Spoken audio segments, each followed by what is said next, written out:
আসলে আপনাদের উপর হামলা করছে, এদেরকে কাকু আপনারা চিনতে পারছেন? হ্যাঁ, অবশ্যই চিনি। কে? নাম নাম কি তাদের? এদের নাম মুবিন, মঞ্জুর, জিসান, সিজার। বাড়ি বাসা এদের? বাসা ওদের সবই কাঁকামারিতে, চাঁদপুর কাঁকামারি। আচ্ছা, ঠিক আছে। এর জন্য যেন আমি সঠিক বিচার পাই, এবং তারা তো উগ্রবাদী সন্ত্রাসী গ্রুপ। এই সন্ত্রাসের কারণে গোটা বাংলাদেশ আজ আগুনে ধাই ধাই করছে। এইসব সন্ত্রাসীদেরকে যদি নির্মূল না করতে পারেন, তবে অদূর ভবিষ্যতে এই বাংলাদেশ ইরাক, সিরিয়া, আফগানিস্তানের মতো হবে। তার কারণ আমরা এই পত্রিকার মাধ্যমে সন্ত্রাস, জঙ্গিবাদ, অপরাজনীতি, ধর্ম ব্যবসা এইসবের বিরুদ্ধে আমরা গণসচেতনা সৃষ্টি করার লক্ষ্যে আমরা এই কার্যক্রম চালিয়ে আসছি। কিন্তু এরা বারবার কোনো না কোনো শ্রেণীর দ্বারা, কোনো না কোনো ধর্ম অন্ধ গোষ্ঠীর উস্কানি দ্বারা এই সাধারণ জনগণ প্রভাবিত হয়ে, এবং তারা পরিকল্পিতভাবে এরমভাবে আমাদের উপরে হামলা করে, আমাদের ভাই বোনদের উপরে হামলা করে। এবং আজকে আমাকে এইভাবে হামলা করে, হাত ভেঙে দিছে, পাঁজরে খাম করে দিছে, এবং মাথায় আঘাত করছে। এমন কন্ডিশন সেখানে যে ওখানকার স্থানীয় জনগণ এসে তারপরে আমাদের উদ্ধার করে, এমন একটা কন্ডিশন। আমরা হাজির ঢালানে পত্রিকা বিক্রয় করতে যাই, তো পত্রিকা বিক্রয়ের এক সময়তে এক দোকানে পত্রিকাটা সেল করা হচ্ছে। পাঁজরে বসে আছে বৈঠকখানাতে এক ব্যক্তি, উনি ওখান থেকে বলছে যে পত্রিকা ইহুদি খ্রিস্টানের, কাফেরের এসব বলে ওখান থেকে উত্তেজিত শুরু হয়।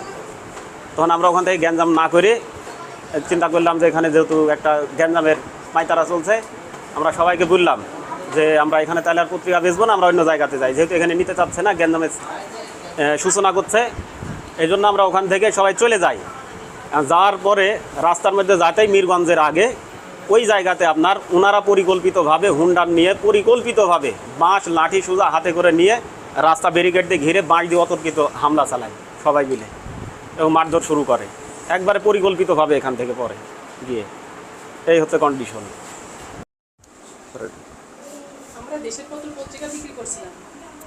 আমরা যখন দেশের পত্র পত্রিকা বিক্রি করছিলাম, তখন হঠাৎ কিছু লোক মোটরসাইকেল করে যায় লাঠি ঠ্যাঙ্গালিয়া আমারে আক্রমণ করছে।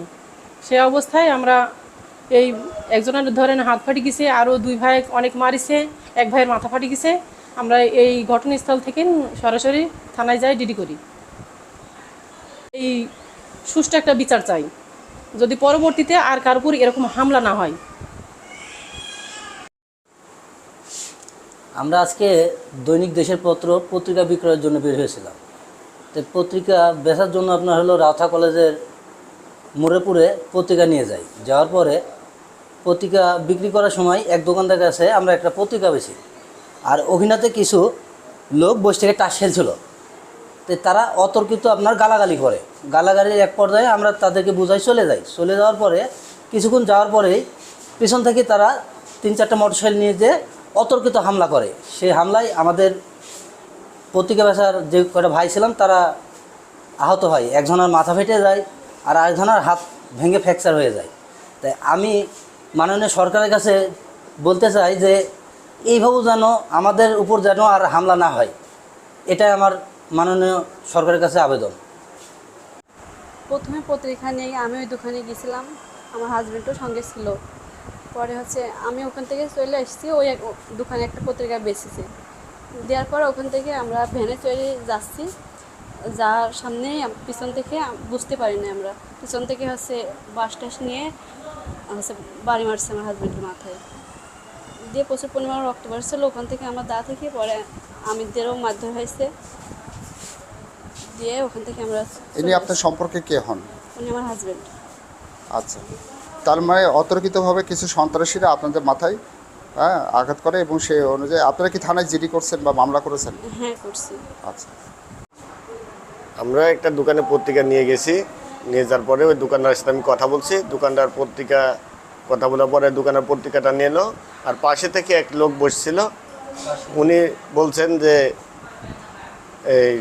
এই পত্রিকা নেব না, দিয়ে অনেক গালাগালি করছেন।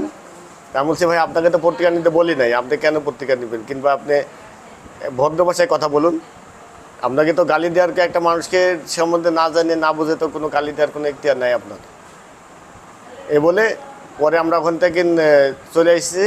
আসার পরে ওরা আমাকে হোন্ডার নিয়ে 2টা হোন্ডার নিয়ে তেড়ে এসে আমাদেরকে মারধর করছে,